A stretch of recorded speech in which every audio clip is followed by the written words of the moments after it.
Hello students, first chapter electric charges and field से बहुत ही important derivation हम इस वीडियो में कवर करने वाले हैं बच्चों। इस वीडियो में हम इलेक्ट्रिक डाइपोल के एक्सियल लाइन पर किसी पी पॉइंट पर इलेक्ट्रिक फील्ड इंटेंसिटी का फॉर्मूला ऑब्टेन करने वाले हैं। तो बच्चों चलिए स्टार्ट करते हैं। इसे स्टार्ट करने से पहले आपने एक चीज़ समझी होगी स्टूडेंट्स कि अगर कोई पॉइंट चार्ज है और पॉइंट चार्ज के पास कोई एक पी पॉइंट है जो कि आर दूरी पर है ना, चार्ज से आर दूरी पर है, तो वहाँ पर इलेक्ट्रिक फील्ड इंटेंसिटी का क्या फॉर्मूला होता है ये आपको थोड़ा समझ के चलना है। मान लीजिए कोई एक पॉइंट चार्ज है, इस पॉइंट चार्ज के पास कोई एक पी पॉइंट है, ये रहा पॉइंट पी, और अगर वो इस चार्ज से आर दूरी पर है तो यहाँ पर कितनी इंटेंसिटी ये चार्ज प्रोड्यूस करेगा, वो करेगा k q upon r square, right, जिसको आप ये भी लिख सकते हैं q upon 4 pi epsilon naught r square, यानी के की वैल्यू हमने यहाँ पर पुट कर दी है 1/4 पाई एप्सिलॉन नॉट। ओके, बाकी as it is q upon r square as it is रहा, राइट। अब देखिए आपको फॉर्मूला मिल गया है मैग्नीट्यूड का कि इलेक्ट्रिक फील्ड इंटेंसिटी का मैग्नीट्यूड क्या होगा, लेकिन डायरेक्शन भी तो होती है। Electric field intensity is vector quantity, तो डायरेक्शन क्या होगी? तो अगर ये पॉजिटिव चार्ज है तो डायरेक्शन होगी away from the charge at point P, और अगर ये नेगेटिव चार्ज है देखिए तो फॉर्मूला तो सेम रहेगा मैग्नीट्यूड का, लेकिन डायरेक्शन हो जाएगी टूवर्ड्स द चार्ज, राइट। ये बात आपको समझ के चलनी है। तो देखिए पॉइंट चार्ज के लिए आपको फॉर्मूला भी पता चल गया है और आपको पता लग गया है कि किस तरीके से आपको डायरेक्शन फाइंड करनी है अगर चार्ज पॉजिटिव है या नेगेटिव है। मैग्नीट्यूड सेम रहता है, वो स्ट्रेंथ पर डिपेंड करता है चार्ज के। अब यहाँ पर देखिए आप, मान लीजिए यहाँ पर हमारे पास है अब एक dipole, electric dipole. Electric dipole क्या होती है? System of two equal and opposite charges. मान लीजिए एक पॉजिटिव क्यू है और एक नेगेटिव क्यू है, दोनों का स्ट्रेंथ सेम है, दोनों का मैग्नीट्यूड सेम है क्यू क्यू, लेकिन एक पॉजिटिव है और एक नेगेटिव है। अगर इस तरीके से दो चार्ज, एक पॉजिटिव और एक नेगेटिव, दोनों इक्वल मैग्नीट्यूड के हैं, किसी स्मॉल दूरी पर रखे हों तो हम उसको डाइपोल बोलते हैं, और स्मॉल दूरी को हम बोलते हैं 2a। किसी किसी बुक में इसको 2l भी लिया जाता है। अगर मान लीजिए डाइपोल का सेंटर पॉइंट है O, तो डाइपोल के सेंटर पॉइंट से प्लस क्यू चार्ज होता है a दूरी पर और माइनस क्यू जाता है a दूरी पर, तो टोटल कितना हो गया? टोटल हो गया 2a, राइट स्टूडेंट्स। तो इसी तरह अगर ऐसी इलेक्ट्रिक डाइपोल के एक्सिस पर, एक्सिस क्या होती है? वो लाइन जो दोनों चार्जेस के सेंटर से पास होकर निकले, दोनों तरफ जो एक्सटेंड करे, वो लेफ्ट साइड भी हो सकती है और राइट साइड भी हो सकती है, राइट। तो हम मान लेते हैं राइट साइड कोई पॉइंट P है और ये P पॉइंट डाइपोल के सेंटर से R दूरी पर है, राइट, डाइपोल के सेंटर से R दूरी पर है। तो इसी P पॉइंट पर नेट इंटेंसिटी क्या होगी ये हमें जानना है। यहाँ पर नेट इंटेंसिटी क्या होगी P पॉइंट पर, जो कि डाइपोल के सेंटर से R दूरी पर है स्टूडेंट्स।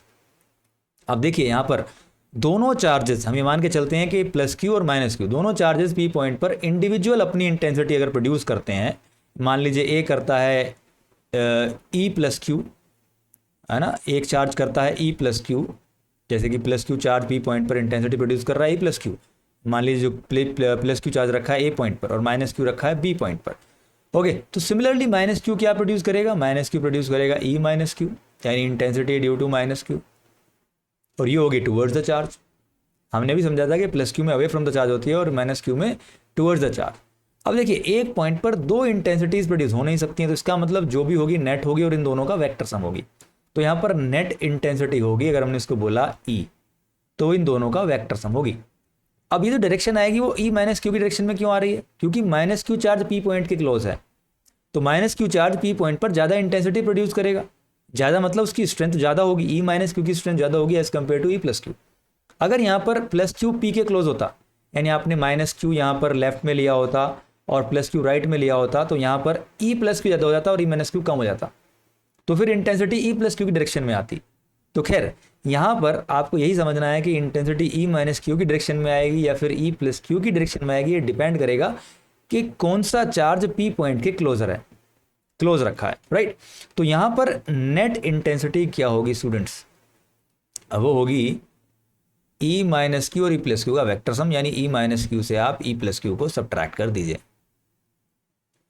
क्योंकि एक पॉइंट पर दो इंटेंसिटी नहीं हो सकती, उन दोनों का वेक्टर सम होगी ये। तो चलिए चलते हैं ई माइनस क्यू और ई प्लस क्यू को ऑब्टेन करते हैं और फिर नेट ई को ऑब्टेन करते हैं, राइट। तो हम मान लेते हैं ये है बच्चों ई प्लस क्यू, क्योंकि अवे होगी, और ये है ई माइनस क्यू, और ये हो जाएगी नेट इंटेंसिटी ई। ये चार्ज रखा है प्लस क्यू ए पर और माइनस क्यू रखा है मान लीजिए बी पॉइंट पर। ओके स्टूडेंट्स, अब देखिए यहां पर अगर हम कहें कि E प्लस क्यू यानी प्लस क्यू चार्ज कितनी इंटेंसिटी प्रोड्यूस करेगा P पॉइंट पर, इस P पॉइंट पर प्लस क्यू चार्ज कितनी इंटेंसिटी प्रोड्यूस करेगा, तो इंटेंसिटी का फॉर्मूला होता है के क्यू अपॉन आर स्क्वायर, यानी के क्यू अपॉन डिस्टेंस का स्क्वायर। तो P point plus Q charge से कितना दूर है? P पॉइंट सेंटर से R दूरी पर है डाइपोल के, लेकिन प्लस क्यू से कितना दूरी पर है? तो देखिए ये यहाँ तक R हो गया है और आगे प्लस A भी है, तो कितना हो जाएगा R प्लस A, तो हम इसको बोल देंगे R प्लस A। तो ये हो गया students k q upon r plus a का होल स्क्वायर, और डायरेक्शन होगी अलोंग बी से पी की तरफ, अलोंग बीपी प्रोड्यूस्ड, ऐसे लिख सकते हैं हम। इसको हम बोल देते हैं equation 1। Similarly minus Q charge कितना इलेक्ट्रिक फील्ड इंटेंसिटी प्रोड्यूस करेगा पी पॉइंट पर? ये होगा के क्यू अपॉन डिस्टेंस कितनी होगी माइनस क्यू से पी पॉइंट की, डायग्राम देखकर बताइए, आर माइनस ए का होल स्क्वायर, यानी आर माइनस ए होगी डिस्टेंस। भाई माइनस क्यू से पी पॉइंट कितना दूरी पर है? आर माइनस ए, है ना, क्योंकि सेंटर तक की दूरी आर है और सेंटर से माइनस की दूरी पर है ए दूरी पर, तो ये हो जाएगी r minus a. And direction होगी इंटेंसिटी की अलोंग पी बी, इसको हम बोल देते हैं सेकेंड इक्वेशन। राइट स्टूडेंट्स, अब नेट इंटेंसिटी कैसे ऑब्टेन होगी? नेट इंटेंसिटी मिलेगी स्टूडेंट्स ई माइनस क्यू से, अगर हम ई प्लस क्यू को सब्ट्रैक्ट कर दें। हो सकता है किसी डेरिवेशन में ई प्लस क्यू से ई माइनस क्यू को सब्ट्रैक्ट किया जाए, क्योंकि हो सकता है उसमें पी पॉइंट के क्लोज उन्होंने प्लस क्यू लिया हो और माइनस क्यू को लेफ्ट साइड लिया हो, तो आप कंफ्यूज ना हो। तो E इक्वल्स टू कितना होगा स्टूडेंट्स? देखिए यहाँ पर भी के क्यू, यहाँ पर भी के क्यू, दोनों में से के क्यू हमने कॉमन ले लिया है, तो ब्रैकेट के अंदर क्या बचेगा? ब्रैकेट के अंदर बचेगा आर माइनस ए का whole square minus 1 upon r plus a का होल स्क्वायर। राइट, अगर हम ब्रैकेट के अंदर दोनों का एलसीएम लें तो एलसीएम आएगा students r square minus a square का होल स्क्वायर, और बाहर रहेगा के क्यू, और ये होगा आर प्लस ए का whole square minus r minus a का होल स्क्वायर।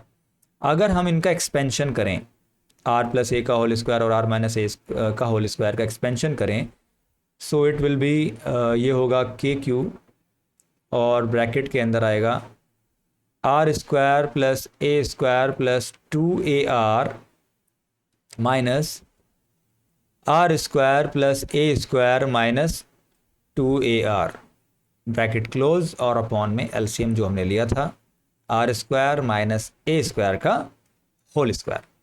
अब देखिए ऊपर जब हम ब्रैकेट को ओपन करेंगे तो r square a square negative negative के हो जाएंगे, मैं यहीं पर कर देता हूँ, और 2AR हो जाएगा पॉजिटिव का।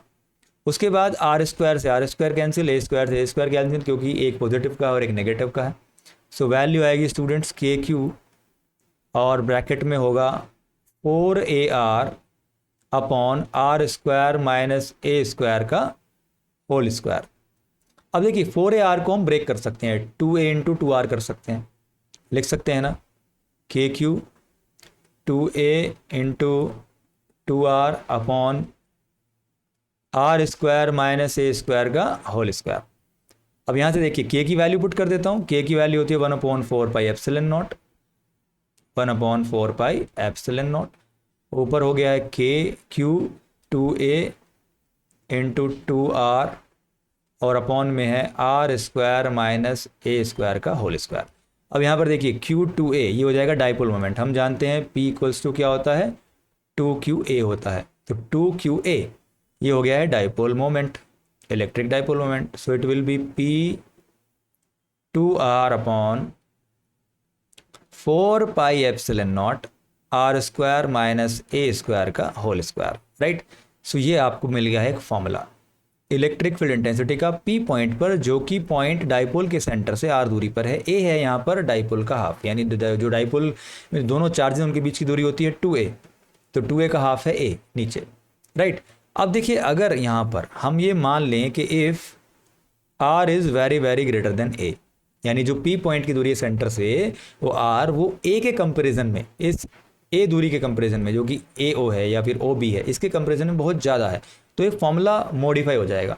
तो ये फॉर्मूला क्या हो जाएगा, यहाँ से हम ए को अवॉइड कर देंगे, ए को हम नेग्लेक्ट कर देंगे।